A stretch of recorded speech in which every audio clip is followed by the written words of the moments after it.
Tonight, open source VR, a smartwatch for every style, and an IFA 2015 roundup. Tech News Tonight is next. This is Twit.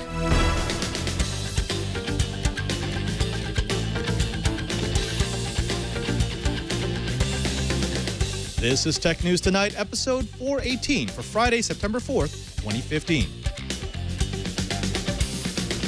This episode is brought to you by the new Epson Workforce printers, powered by Precision Core. Workforce is an award-winning line of all-in-one printers for your home, office, small to large business, or corporate work groups. Visit Epson.com to find out more. Megan Maroney is out today. I'm Father Robert Balaser. Let's get straight into the stories. Mozilla announced today that hackers breached their open-source bug tracker and testing tool called Bugzilla. The report goes on to say someone was able to steal security-sensitive information from Bugzilla, and we believe that they have used that information to attack Firefox users. Mozilla is requiring all users with access to potential exploits to change their passwords and to enable two-factor authentication. Open-source virtual reality, or OSVR, is a growing effort in the VR world that is looking to create VR infrastructure and content that is less proprietary than the current offerings. Over 230 companies support the new OSVR movement. That includes companies like Razer, who just released the OSVR Hacker Development Kit, which is designed to be affordable without losing quality. Version 1.3 now supports NVIDIA's GameWorks VR platform that also runs the headset as a direct VR device. Fiat Chrysler Automotive is recalling almost 8,000 sport utility vehicles in the United States due to a vulnerability in the vehicle's entertainment center that leaves the system open to hacking. This recall is on top of the already 1.4 million cars in the United States that were already recalled for a similar update. Added today was the 2015 Jeep Renegade SUV with 6.5-inch touchscreens. No injuries have been linked to this exploit. Coming up, David Ruddock from Android Police recaps IFA 2015. And no, that is not where you put your iPhone. But first, this episode is brought to you by the new Epson Workforce printers, powered by Precision Core. Now you can do business better and leave laser printing in the dark. The new Epson Workforce printer uses ink, not laser, yet they are more efficient. The cost per page is up to half of that of a color laser printer. Epson developed new print chip nozzles they called Precision Core. They fire nearly 40 million dots per second, precisely delivering the most appropriate amount of ink to achieve high-quality, high-speed printing. You get print shop quality with vibrant colors and clear, crisp text. The high-resolution Epson print chips are one of the fastest inkjet technologies in the world. Workforce printers make mobile devices printing easy, with workgroup connectivity and incredible dependability, from Epson. Epson Workforce printers help you cut costs without compromising quality and keeps your business moving forward. Reasons to choose Workforce with Precision Core rather than a laser printer? Well, unlike laser printers, there's no warm-up time. You can print on a wide range of media. They're energy efficient. Epson has developed the next generation of inkjet performance that's beyond laser. So go to Epson.com today and find out what the new Workforce printers can do for you and your business. That's Epson, EPSON.com. Epson, built to perform. The last couple of weeks have been pretty busy in the world of Android, so we brought in David Ruddock, senior editor at Android Police, to break it all down for us. Welcome, David. Thanks. Now, it has been a truly busy week. The new OnePlus 2, the Samsung Galaxy Note 5 and S6 Edge Plus, Sony's Xperia Z5, BlackBerry threw its hat into the Android pool with its BlackBerry Venice slider, and it purchased good technologies. Of these stories, which do you think has become the biggest?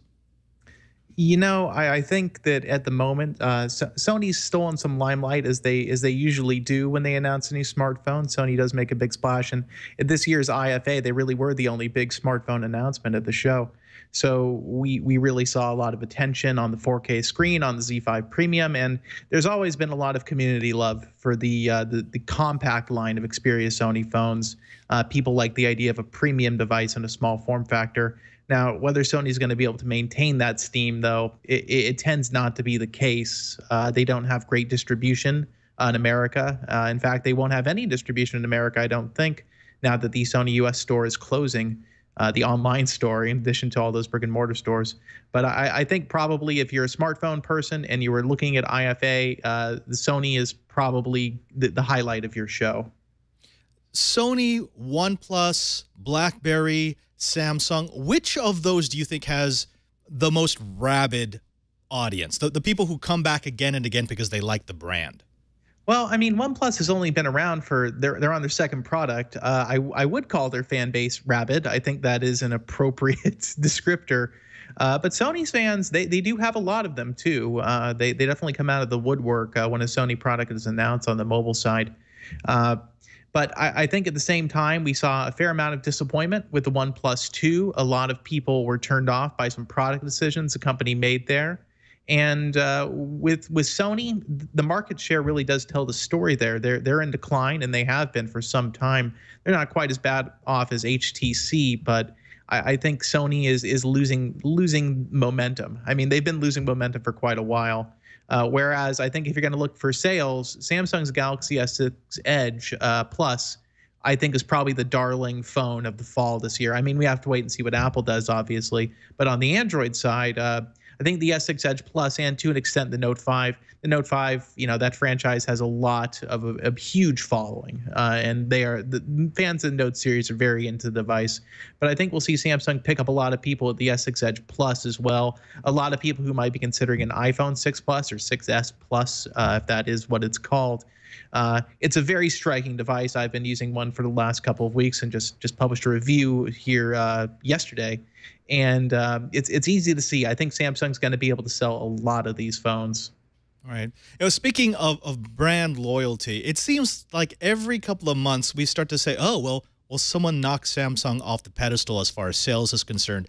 And OnePlus kind of had that stealth effort, which, as you mentioned, does have rabid fans, but is still a very low percentage. They didn't really dazzle with their second device. Sony is in decline. Do you think BlackBerry might actually be able to recapture the lightning they used to have, where they had a fan base that was just incredibly excited about everything they released? Could that possibly challenge Samsung? BlackBerry was really before my time in the world of smartphones. I didn't get my first smartphone until 2010, and that was an Android device. So I never really got on the BlackBerry, the news side of things either. Really, never really followed the product too closely. Now, coming from an outsider looking at BlackBerry's new device, the Venice, which has been leaked just 10 ways to Sunday at this point. And I think BlackBerry likes that. They want the attention, despite them, being very anti-leak and sort of aggressive in how they pursue these kinds of things. Sometimes there seems to be a lot of enthusiasm about this device in certain parts of the community. I think that BlackBerry's picking a good time to, if they're going to do it, now is the time to do it. Android 5.0 is out there, and it's a pretty good operating system. You'll have Marshmallow soon, and that may discourage some people if Google comes out with Nexus phones that are running Marshmallow and you have a BlackBerry phone running, Android 5.1 or 5.0, whatever it will be running. But I think we actually did a poll on Android Police, and we got, I think about 8,500 respondents. And over a third of them said they would definitely be interested in a QWERTY slider or pop-out keyboard phone that ran Android. And I was pretty surprised to see that, actually. Let's talk about that keyboard, because for many of us, the question of a keyboard has sort of been settled, right? I mean, yes, BlackBerry ruled the roost way back when, but we've since moved away from it with technologies like Swipe. Is that keyboard a big enough difference? I know you're talking about people saying, yeah, it's interesting, but is it enough to pull people away from premium phones to reconsider a BlackBerry just because it has that QWERTY keyboard? I think you will see people who previously did have a BlackBerry and were forced to switch to an iPhone or an Android device because either their workplace or simply the level of technology that was available on those devices compelled them to switch. And people, I think there are a significant number of people out there. I mean, it's probably going to be an older set. People in my age group per se, probably a little less interested. But I think you will see people who want this. I do think there is still, there are the, power emailers out there who are just firing off dozens and dozens of messages an hour. And I do think for them, the keyboard could be, BlackBerry users were always very adamant about the keyboard and the quality of the board and the speed at which them allowed them to type. With things like Swipe and SwiftKey, there became, I think, less of a desire for those physical keyboards. But I also think you still, somebody on our post commented saying, it depends if you are a swipe or SwiftKey user and you're using those swipe style motions to enter your text. You're probably not interested in going back to a physical keyboard. But if you still hunt and peck, even if you use autocomplete, a physical keyboard might be compelling to you. Even though we have covered a few special events from IFA in Berlin here at TWiT, IFA 15 didn't actually open until today. So what are your thoughts on some of the announcements coming out, trickling out of Berlin? Well, I mean, this year's IFA immediately had something of a damper put on it when it became clear that Samsung wouldn't announce the Galaxy Note 5 and S6 Edge Plus at the show and instead move those launches up to preempt the iPhone, supposedly. I think this year we've seen manufacturers. We've got Samsung with the Gear S2. That was their big bring to IFA. So that they could say they were still there and give the IFA organizers, this product they could say was unveiled at the show.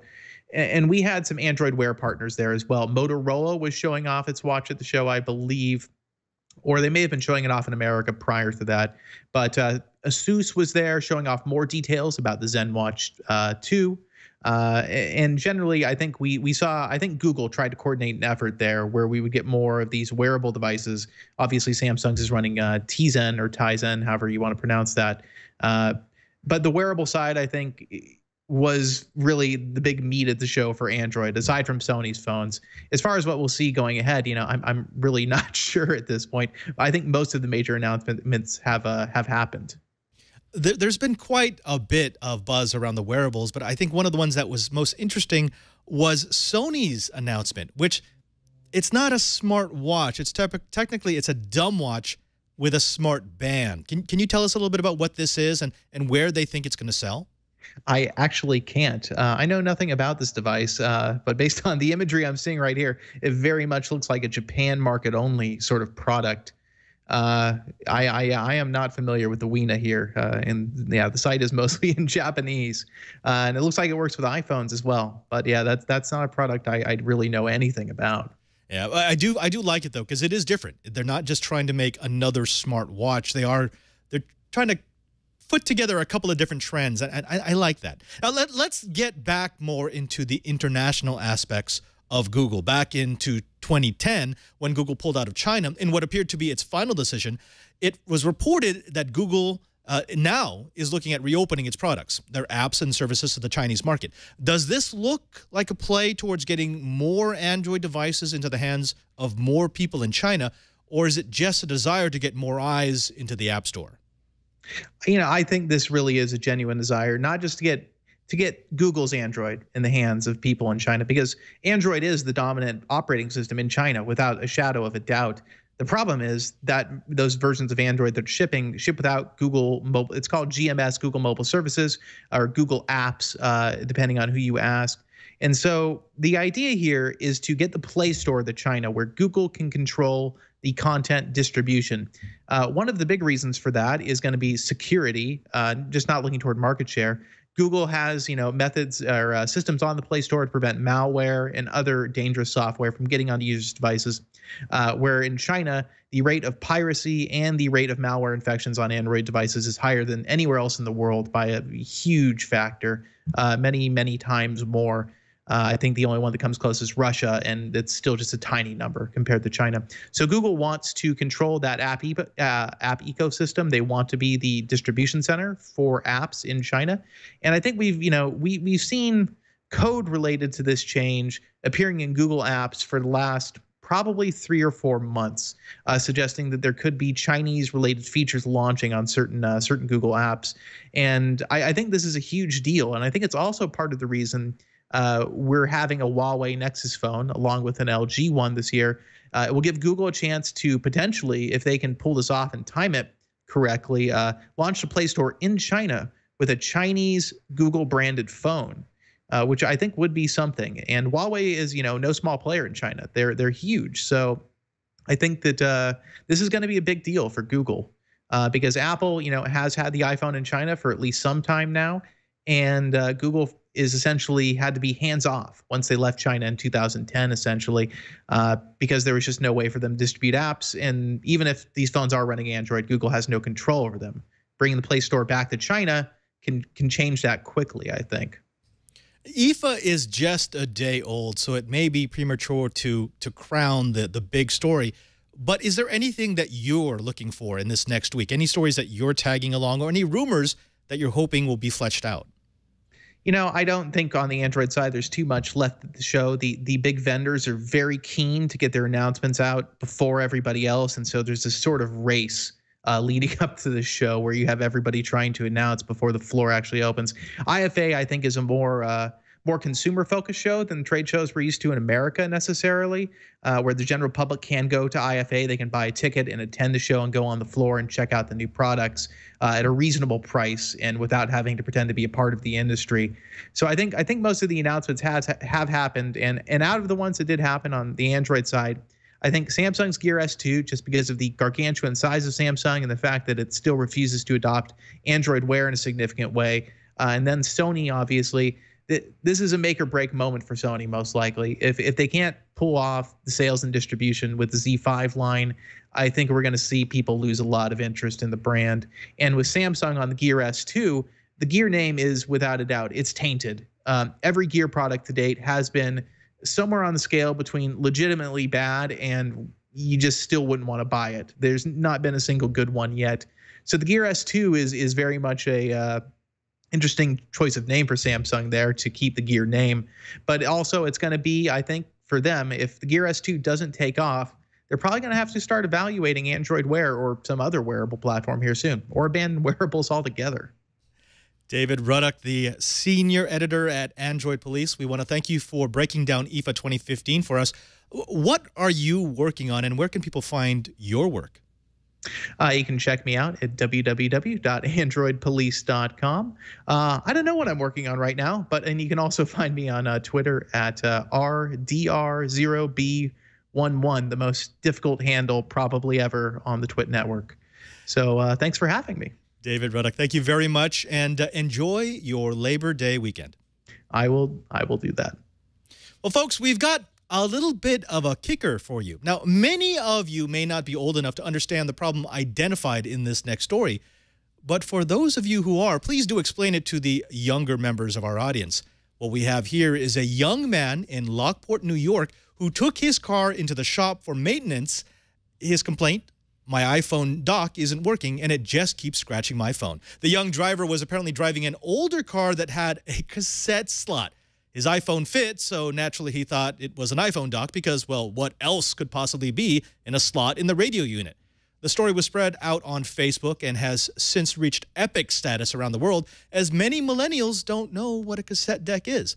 Just wait till they see the tablet dock 8-track. That's it for this edition of Tech News Tonight. We're on Facebook at www.facebook.com/technewstonight with the number 2. Like us to get links to the show when it's posted and the stories that we talk about. And if you want to be part of the conversation, post a comment on the stories and we'll post. We will read the best ones right here on this show. You can also subscribe to this show at twit.tv/TN2, write us at TN2@twit.tv, and watch live every weekday at 4 p.m. Pacific. Don't miss our morning news program, Tech News Today, every weekday at 10 a.m. Pacific, 1 p.m. Eastern. I'm Father Robert Ballesaire. Thanks for watching. Bandwidth for Tech News Tonight is brought to you by Cashfly.com.